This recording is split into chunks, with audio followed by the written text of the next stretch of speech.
Top किया, और एक हम थे जो उनसे हम पीछे रह गए।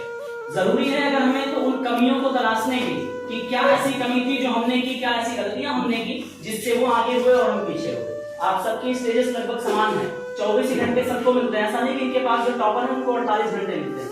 इन्होंने किसी अलग टीचर से कभी कोचिंग नहीं की, ना कोई ट्यूशन ज्वाइन किया, क्योंकि बेटा कभी नहीं किया।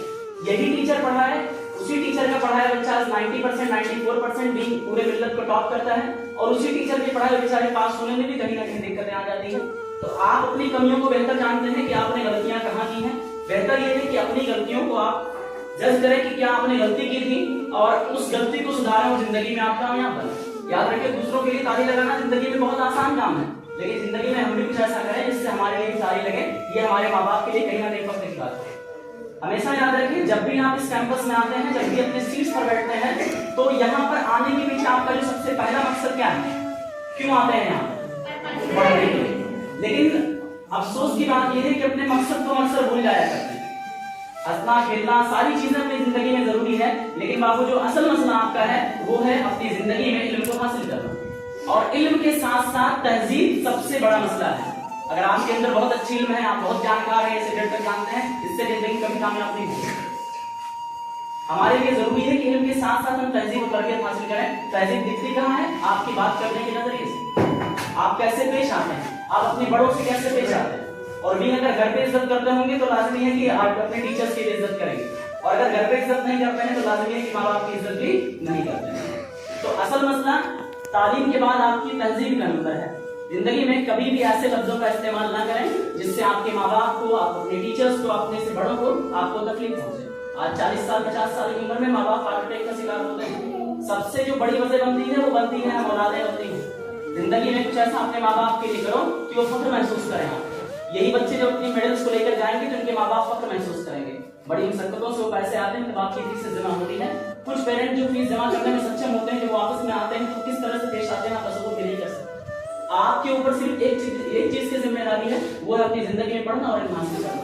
मगर अफसोस कितना आप पढ़ते हैं आप ये बेहतर जानते हैं, और इससे आपने जो पीछे रह गए उनको जरूरी है कदम आगे बढ़ने की, और जो रैंक में उनको जरूरी है अपने उस पोजीशंस को मेंटेन करने।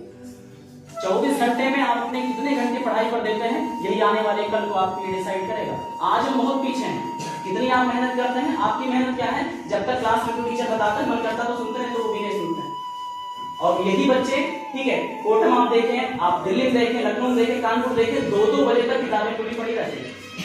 सोने का सिर्फ उनको टाइम मिलता है, सिर्फ 5 घंटे सोते हैं, उसके अलावा पूरे अपने टाइम को पढ़ाई में लगाते हैं। याद करिए, जिंदगी में कामयाब होना, उसके लिए मेहनत करना आपकी जिंदगी बहुत ज्यादा जरूरी है। इस मेहनत से आपको कामयाबी नहीं मिलेगी, इस बात की मेरी गारंटी है। अभी थोड़ा सा आपको और खुद को इम्प्रूव करने की जरूरत है, थोड़ा सा आपको सुधार करने की जरूरत है। जिंदगी में कामयाबी का असल ताल्लुक है पैसे से। पैसा है तो आप अपनी जिंदगी में कामयाब हो, नहीं है तो आप कामयाब नहीं। और पैसा मिलेगा कहाँ से? कामयाबी से। कामयाब देखिए, असल खुशी का क्या है?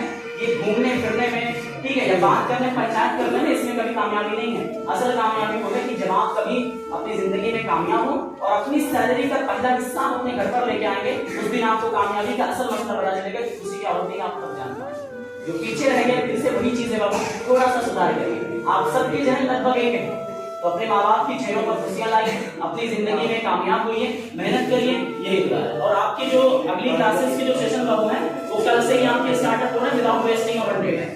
तो इसमें आप लोग करते हैं कि अप्रैल मई जून 3 महीना छुट्टी बिताते हैं, इससे आपको कहीं ना कहीं दिक्कतें होती है, आपके सिलेबस पूरे नहीं हो पाते, आपको चीजें समझ में कम आती है। तो उस क्लासेस को कंटिन्यूअसली ज्वाइन करें, आप उससे बिल्कुल भी उसमें, ठीक है। कल से आपकी क्लासेस शुरू होंगी, आप अपनी क्लास को आप ज्वाइन करें। बुक्स नोटबुक्स आपके पास नहीं, आप 2-4-10 दिन एक हफ्ते तक आते रहें, टीचर्स आपके बेसिक बताते रहेंगे। उसके बाद जब आपके पास बुक्स नोटबुक्स होगी तो आप उसमें कंटिन्यू आप कर सकते हैं। Thank you so much.